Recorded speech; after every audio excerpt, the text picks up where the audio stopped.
The upgrade that will double your car rental profits has nothing to do with getting just more bookings. It's not Turo hacks, it's not pricing tricks, it's not some secret algorithm boost. As much as I would love to say that it's easy, it's not. The reality is, most car rental operators are leaving between 20 to 40% extra profit on the table every single day. And in this video, I'm going to show you the exact upgrades you should always offer to your customers. So that way, every booking becomes dramatically more profitable. So let's get into it. The first thing is going to be protection packages and damage waivers. Here is what most rental operators get completely wrong. They think protection coverage is something that they just can't offer at all because they don't have the proper sort of golden egg insurance policy. So they just ignore it completely. But here's the reality. Most operators are not selling insurance. What they're offering are things called damage waivers, security deposit reductions, and third-party protection options. And customers actually want this type of protection because when someone is renting a car, the biggest fear they have is not about the price of the rental. It's what happens if something goes wrong.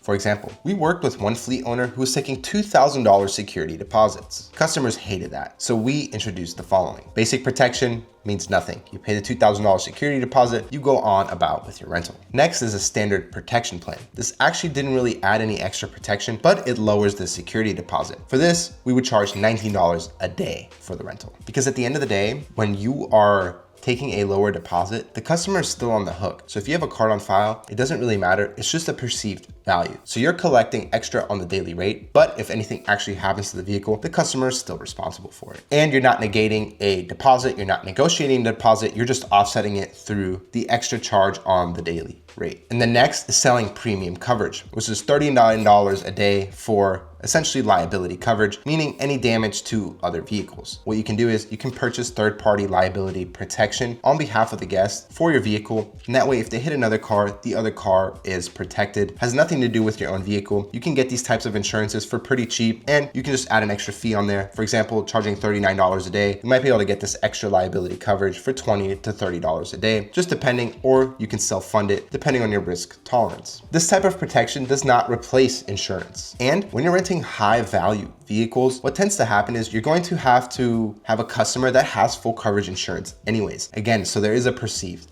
value because when they have this full coverage insurance, that means they have liability coverage. You've already called and verified. You know for a fact that if they hit someone else, they're going to be covered. But there is something when it comes to car rentals that it doesn't click with guests. And so if you just say, well, we offer liability coverage, they will get the perceived value. And this happens at Hertz and Enterprise. If you rent from Hertz and you have personal auto insurance and you pay for their liability protection, if you get in an accident, they're using your insurance first anyways. So that liability protection that you purchased is completely useless. And this may sound bad, but at the end of the day, this gives peace of mind to the customer, and that's what it's all about. You want to make sure that the customer feels comfortable in your car. So it simply reduces the renter's risk exposure and lowers their deposits. What was the result of this? Almost 55% of renters chose to add some kind of extra protection to their rental. The second thing is going to be convenience add-ons. These are low effort, high margin add-ons. Here's what most people get completely wrong. They think that add-ons are just nickel and diming their customer. This is not the case at all. Customers love convenience, especially when you're competing with other rental car companies. They will like convenient options. They just don't want friction. Here are some examples of some must offer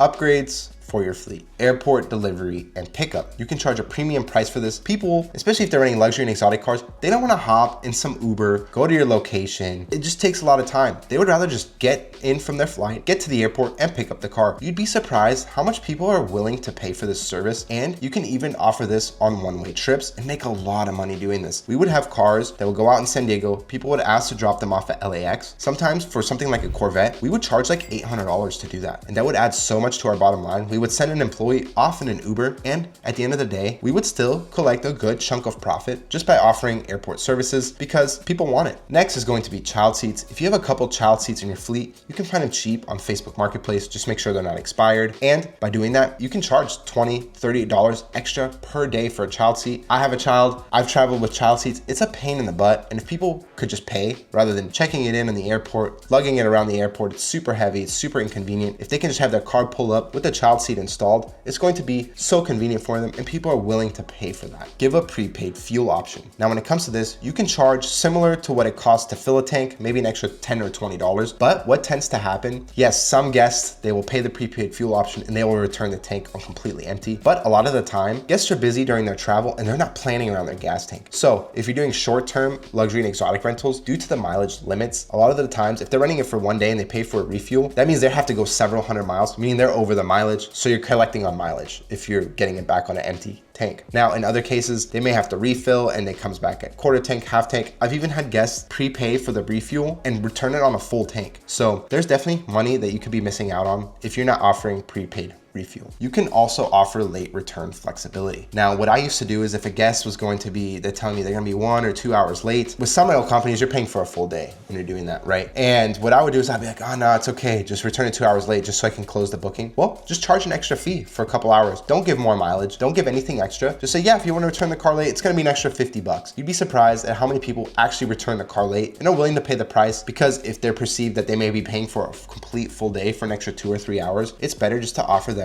some sort of late fee convenience. Other add-on features, which may seem dumb, but can be super useful, is something like a mobile Wi-Fi or hotspot within the vehicle. Some vehicles offer that as a paid service, more modern vehicles, because there are guests who are very busy. Maybe they have someone else driving and they want to work. Maybe they want to park while they're eating lunch and they want to be able to work in the vehicle, right? Things like that. So you'd be surprised how many people are actually willing to pay the cost for that. Other things you can offer are things such as phone mounts. You'd be surprised at how many people get to their location, they don't have a phone mount, they don't have a phone charger. These are all things that you can charge, like literally an extra $10 for the whole trip, right? But it starts to add up, it starts to compound. And when it comes to these types of things, what you have to remember is when you're doing add-ons, it's all pretty much pure profit that you're taking away. And so if you're doing this across 60, 70, 80 vehicles, and you're just doing so much volume and you're getting all these add-ons, it's going to add thousands and thousands of dollars to your bottom line for no effort. You can also offer roadside emergency kits, maybe something to change the tire with. A lot of modern vehicles don't even come with equipment to change tires, right? Or safety kits or first aid kits. These are all things that you can offer to your renters for an additional fee, $5 or $10, whatever it takes, and just have them there. There's no downside to offering these kinds of things. And most of these relatively cost almost nothing to provide to the guest. For example, we had one operator that was doing free pickups and drop-offs at the airport. So after we revised his process, we would charge $60, and that would include pickup and drop-off at the airport. And his location was already a mile away from the airport, so it really took no extra effort, and added $10 for the phone mount, $30 for the prepaid refuel option plus the cost of gas. This increased the average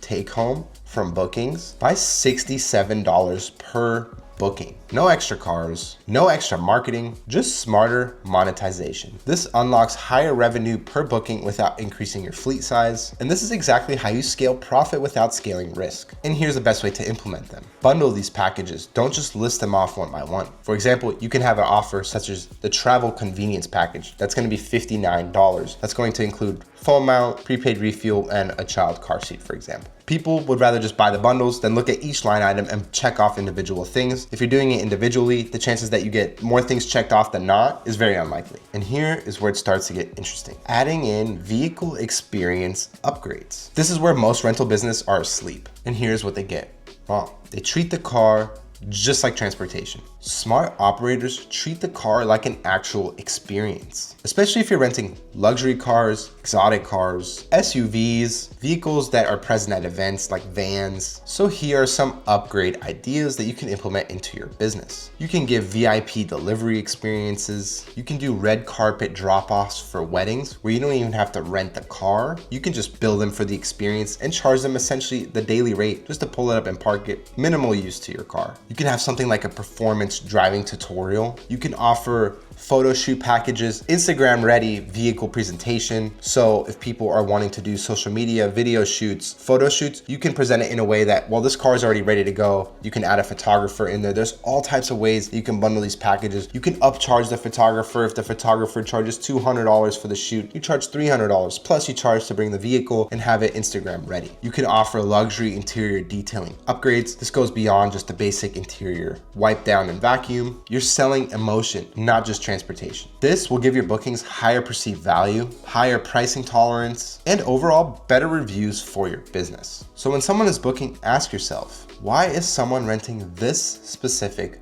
vehicle? Are they renting it for vacation? Are they renting it for wedding? Are they renting it for business? Are they renting it for status? Sell the reason behind the vehicle, not just the vehicle itself. The next is going to be subscription and long-term upgrades. So let's talk retention. If you only focus on one-time rentals, you're stuck on a hamster wheel. So here's what most owners get wrong. They ignore repeat customer monetization. What you should be offering when it comes to your rentals: weekly discount packages, monthly rental tiers, business client memberships, corporate fleet partnerships, and a VIP repeat renter discount. We helped one rental operator introduce a 3-month business package for a rental. They locked in $7,200 of guaranteed revenue from one rental. Now that's stability, especially when you're doing it at scale. This unlocks cash flow predictability and less stress about slow weeks, and it slows down turnover, which is going to slow down operational costs. After every single rental, you should be having an automated message go out saying things like, "Want to save on your next rental? Ask about our VIP program." Retention is easier than acquisition, always. Next is going to be some sort of damage control and upsell strategy. This is a little bit advanced, but it can be super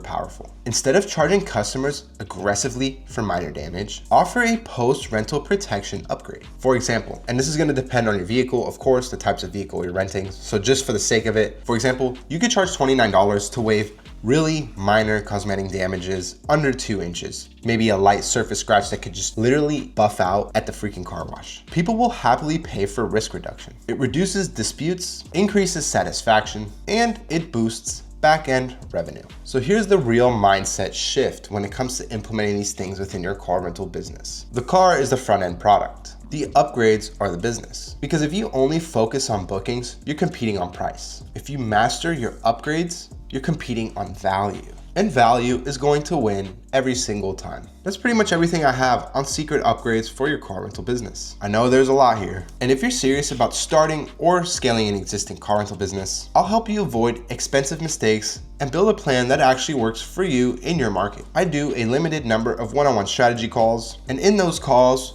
we're going to map out what are your best starter vehicles, pricing, renter screening rules, deposit structure, and your first 60-day roadmap. So go ahead and apply with the first link in the description below. And once again, thank you for watching. Please don't forget to like, subscribe, and comment on this video, and we'll see you in the next one.